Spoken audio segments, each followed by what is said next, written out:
So functions, that's the next part. So yeah, that is what I'm going to do now. So what is a function? What is function? It is I'm just reading here. It's a piece of code. So it's just like a little package or a piece of code that basically just does something. It's like an action, but you don't want to write out the code for like a whole process if you use it often. So for example, if you use a certain formula to calculate someone's grade each time, instead of just writing the code each time to use that grade, you can just say function name the grade. So basically, if this is a function that you have defined before, I'll go into what defining functions are. But say now this is a function. This is something that the computer recognizes, and this means it has to do some. The computer has to do something with whatever is here, and the thing that it has to do with it has to function name the grade, or it has to something, whatever that is inside there. So it just performs a task and then returns the control to the caller or the user. And we have been using functions so far. So functions we have been using so far is printf and scanf, and that all forms part of the stdio.h library that we keep including at the beginning of our code. So the reason we do this is because is to say, first I just want to say, whatever code you write always says a .c file, but you can see this is a .h file, so it's a header file. A header file is basically a library of different functions that it's just more convenient to include this library so that the computer knows when you're calling this function or this function, you must look in that library to see what to do. But we're gonna give our own functions, or we can even make our own library, but I don't think we're gonna have to do that for the exam because you can't do that in CodeRunner.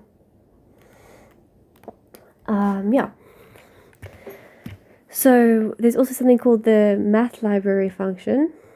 So math library function, that's when we say, sometimes we say hash include, at the top of our code, by the way, math.h. And this is just a bunch of math formulas and things that we can use for our convenience. So basically, if you want to find the square root of something, you can say sqrt x, and then because you said to include this library, the computer recognizes, oh, okay, so you include the library, it's going to check, okay, I must do that with x, and it's going to return the square root of x. Sin, cos, and tan is also in here. Also, something that's useful is in the math library. I'll just be sure to get like a list of these. They are in my notes, but it's always good to have them. So POW, X or Y. What this does is basically X is raised to the power of Y. So if you just type in the word POW and you want to calculate, say now what 3 to the power of 2 is, you say POW 3, 2. It's going to raise 3 to the power of 2. And then if you say, you can do so much arithmetic with it. You can say A gets the value of POW 3, 2. So then print if the A, then it's going to print out the answer. Or you can just say here POW 3, 2, just print out the answer. But yeah, that's just an example. So I'm going to tell you what a function is and how it is represented. So this is the format of a function. The function name, bracket, argument 1, comma, argument 2, comma, and you can use as many arguments as you like. Basically, you're listing is basically listing variables that this function is going to use. So these are just placeholders. In your program later, you're going to fill this in with other values. So say now you're going to say fill this in with 3, 2, and 1. And then when you call this function name of 3, 2, and 1, it's going to say, okay, what is 3? 3 is in the first space, so we're going to use 3 as argument 1. What did we do with argument 1? It's going to check your function definition. What did you do with argument 1? And yeah, it's going to return the value. But I'm going to tell you now what the function definition is. Let's go to a different page. Yeah, so this format is fixed. So return type. I'm just going to say this isn't what you type in. So I'm just going to write out where everything goes. Function name, argument 1, argument 2. I'm just going to use 2 arguments for now. So basically, I'm going to give an example to illustrate this. There's going to be a function. It's going to take different values or characters, and then it's going to return an answer, because you want to know what is the function of this, what is the answer to that, and you're going to return it to the user. And why did it do that again? First, what you need to specify what type of variable, what type of value is going to return. So I want this function to return an integer, because I'm going to be, let's say I'm going to be calculating the sum of 2 things. I want that if I say sum of 3 and 2, it's going to give me 5. So if I type that in, it's going to return the value 5. Print if.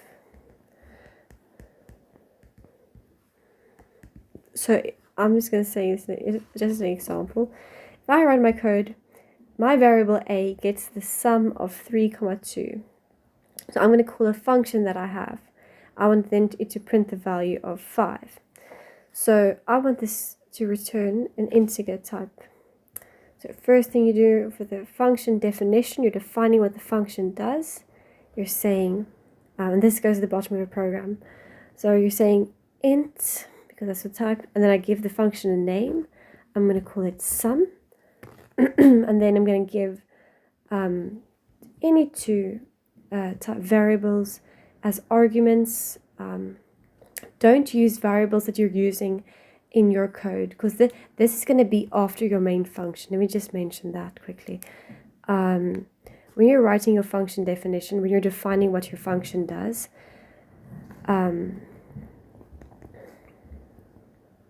you're writing this after all your code. So when your code reaches the place where you call the function, it's going to go down, check what's happening with the function, then return the value again.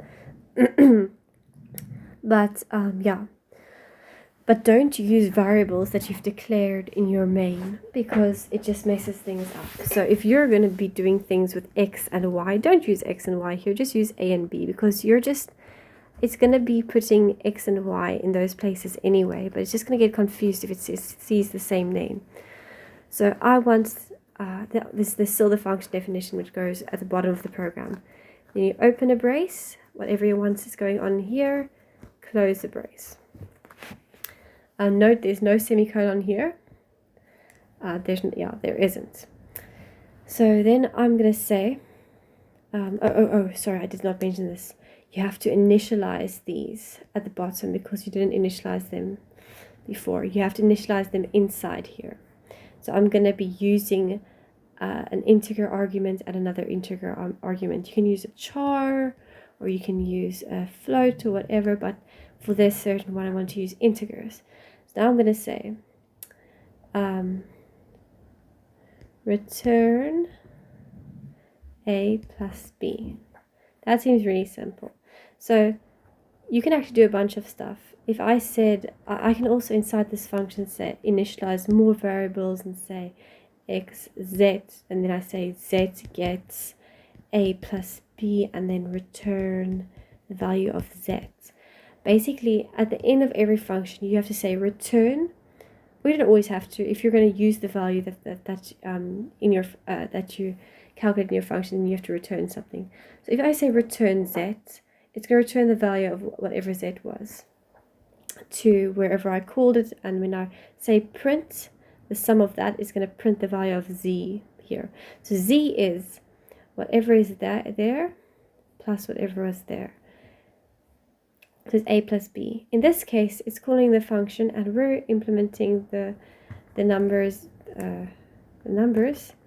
3 and 2. So it's going to take 3 plus 2. It's going to be assigned to z. So z gets 5. It returns z into this entire something, and then it prints 5 because I said a gets whatever this is, which is 5, and then prints the value of 5. Inside a function, you can do more than just returning values. You can also say something like, you can say void, you can say void. You use this when you don't want it to really to return something, you just want the function to do something. Void do stuff. And it doesn't even have to be an argument. And then you just say print if hi. And basically, if you call this function, if you say do stuff inside your main function here, then it's just going to print this. And then it's just going to move on with the life. Okay, so you can do a function is basically, it's calling the function from below. But something you have to do is, say now my function was, as I said, it's sum int a, int b. I did a bunch of stuff there. That's at the bottom of our program. But what you also have to do is you have to take this entire thing, just copy paste it above your code. So before the main, you have to put, so it's always below and above the main.